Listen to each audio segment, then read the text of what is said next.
हुए वहां के नेता हमको बना के रखा। हम राज्यसभा में नेता ब्राह्मण समाज से, उसके बाद लोकसभा में जब बात उठी कि ब्राह्मण की समाज बनाना है, तो ये उम्मीद नहीं कोई कर रहा था कि बहन मायावती जी हमारी नेता दूसरे ब्राह्मण समाज के व्यक्ति को लोकसभा में भी अपना नेता बना करके देंगी, लेकिन उन्होंने दिया और इसके लिए हम सभी लोग उनके शुक्रगुजार हैं और पूरा समाज इस बात को मानता है कि उन्होंने ये करके हम सबकी इज्जत बढ़ाने का काम। हमारे बहुत पुराने साथी श्री पवन पांडे जी, उनके साथ पिछले चुनाव में भी हम लोग बहुत घूमे रहे और उस दौरान में हमारा इनके साथ बहुत साथ रहा।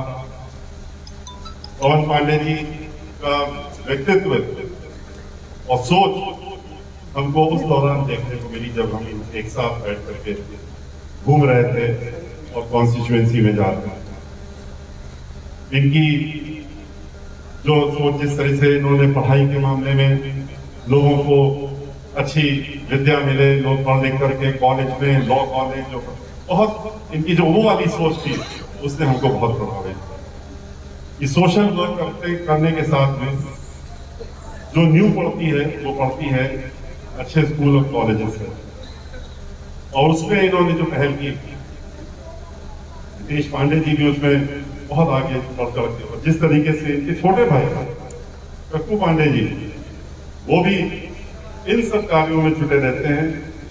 ये एक पूरे परिवार का ये दिखाता है कि समाज के, पूरे समाज में किस तरह की एक सोच है। ये बहुत ही अच्छी बात है। हमारे साथ में बैठे हैं नकुल दुबे जी, ये हमारे 2007 में पार्टी से चुन करके आए थे, मिले थे, और इनको आशीर्वाद देकर के बहन मायावती जी ने, हमारी पार्टी की जो राष्ट्रीय अध्यक्ष हैं, उन्होंने एक दो नहीं कही, जो बहुत ही महत्वपूर्ण। श्री अरुण द्विवेदी जी को शहर में, लखनऊ शहर की जो सीटें जहां पर की कहा जाता है कि 2000-5000 वोट नहीं है बीएसपी का, लेकिन 2 बार अलग अलग स्थानों पर इनको बहन मायावती जी ने आशीर्वाद दिया और लड़ाया, और इन्होंने अपने विरोधियों के शहर के अंदर की सीट में भी बहुत मजबूती से लड़ करके उनके भी जीत पाए। आज का परिवेश जो है, अगर हम लोग जो सही मायने में हमको कार्य करने की जरूरत है, एक एक व्यक्ति अगर 10-10 व्यक्तियों को भी जोड़ने का काम करेगा और उन 10 व्यक्तियों को अपनी बात रख करके फिर ये अनुरोध करेगा कि आप भी 10 आदमी जोड़ लीजिए, अगले 6 महीने में हम लोग कहां से कहां पहुंच सकें। और इसके लिए जरूरी है कि जो बातें आपके सामने नीतीश पांडे जी ने रखी, पवन पांडे जी ने रखी, और कुछ अन्य बातें जो हैं, उनको ध्यान में रखते हुए आपको लोगों के बीच में जाना चाहिए, और जाइए और जा करके उनको अपने साथ जोड़ने का काम करिए। उनके नाम पते भी जरूर जोड़िए, लिखिए। आज भी जितने लोग यहाँ पर आए हैं, मैं अनुरोध जरूर करूंगा अपने यहाँ के लोगों से कि उनके भी नाम पते और फोन नंबर, नहीं अगर पता, फोन नंबर जरूर रखें, जिससे कि हम लोग आपको कोई संदेशा देना चाहे तो हम लोग आजकल टेक्निकल इतनी चीजें बढ़ गई कि हम आपको 1 मिनट में अपना संदेशा दे सकते हैं। हमारे पर हम लोगों को यह भी देखना है कि ब्राह्मण बाहुल्य विधानसभा में ब्राह्मण क्यों पिछड़ा हुआ, ब्राह्मण क्यों पीछे। ब्राह्मण खाली इसी विधानसभा में नहीं, पूरे प्रदेश में आज ब्राह्मणों को एक हाशिए में डाल दिया गया। और जैसे कि सबसे बड़ा अगर जुल्म हमने किया है तो वो ये है कि हम ब्राह्मण हैं, और कुछ नहीं। अगर आप ब्राह्मण हैं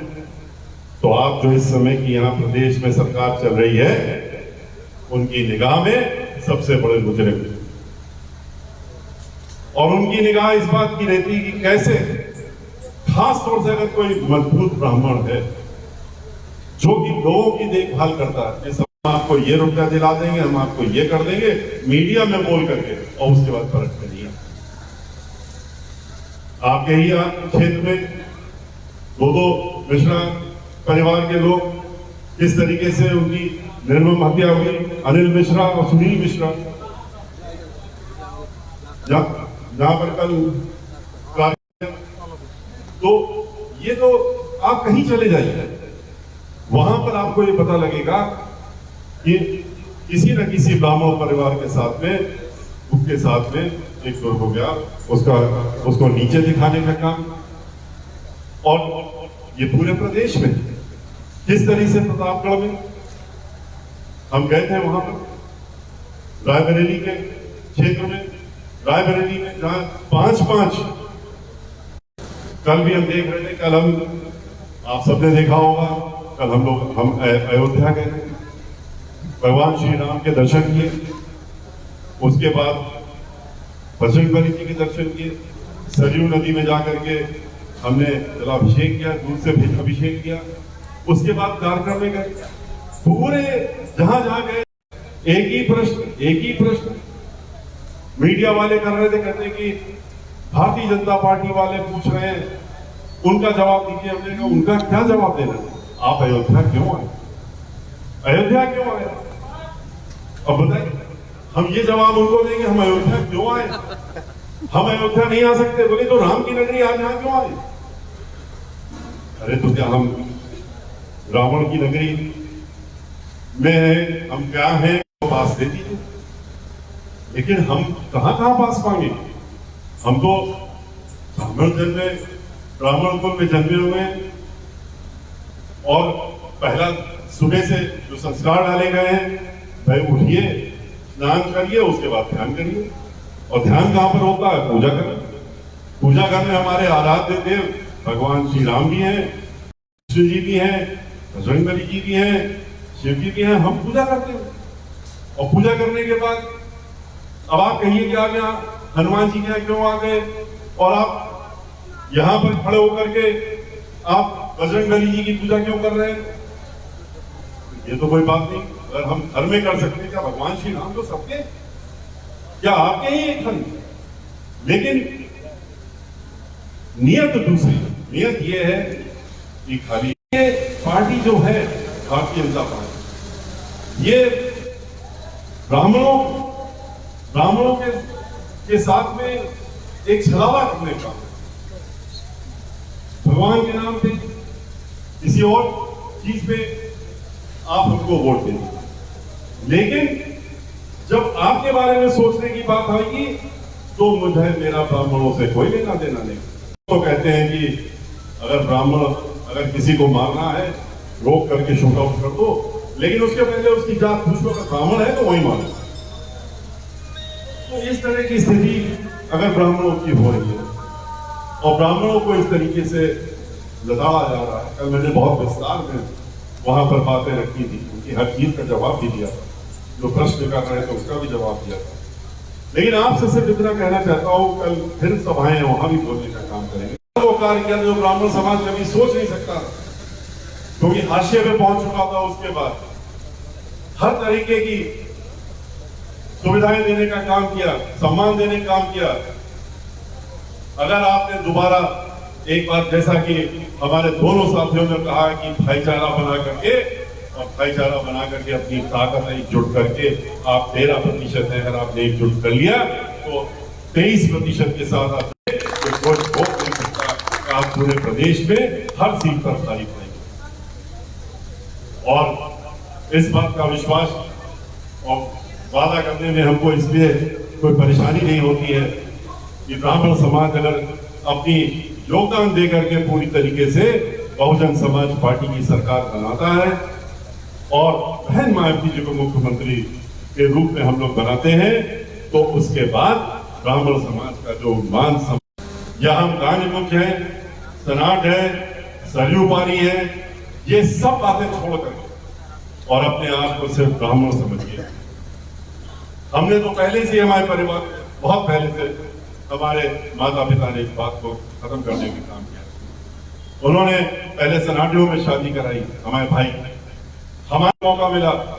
तो हमने अपनी लड़की की शादी बस्ती में सरयू पारियों यहाँ करी, क्योंकि हम ये मानते हैं कि ये वक्त है कि जब समूचा ब्राह्मण समाज एक साथ हो, इकट्ठा हो, एकजुट हो और एक झंडे की तरह। अकेले आप कुछ नहीं कर सकते। बहुत तरीके से आपको बताया हमें दो साथियों ने, अकेले आप क्या कर लेंगे जब तक आपके पास और ताकत नहीं होगी। आप 13% भी इकट्ठा हो जाएंगे, अपनी पिछड़ा और अल्पसंख्यक के लोग पहले से जुड़े हुए हैं, जब आप उनके साथ में होंगे तो आप जानते हैं कि पूरे प्रदेश में एक बार फिर से 2007 की तरह भूचाल आ जाएगा और फिर से एक बार हाथी नहीं बने से ब्रह्मा विष्णु महेश का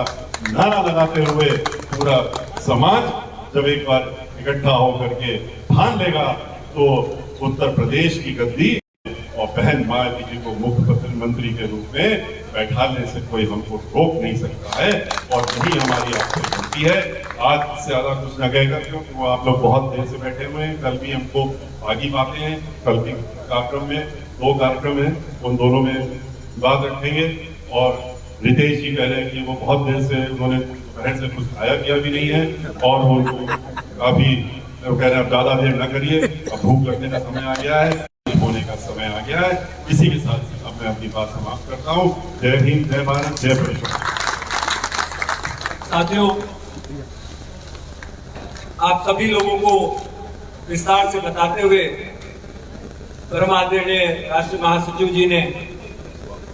बड़े ही तरीके से बताया कि जो पार्टी यानी कि भारतीय जनता पार्टी जो अपने आप को सब समाज को लेकर के साथ चलने की बात करती है, उससे ज्यादा राजनीति में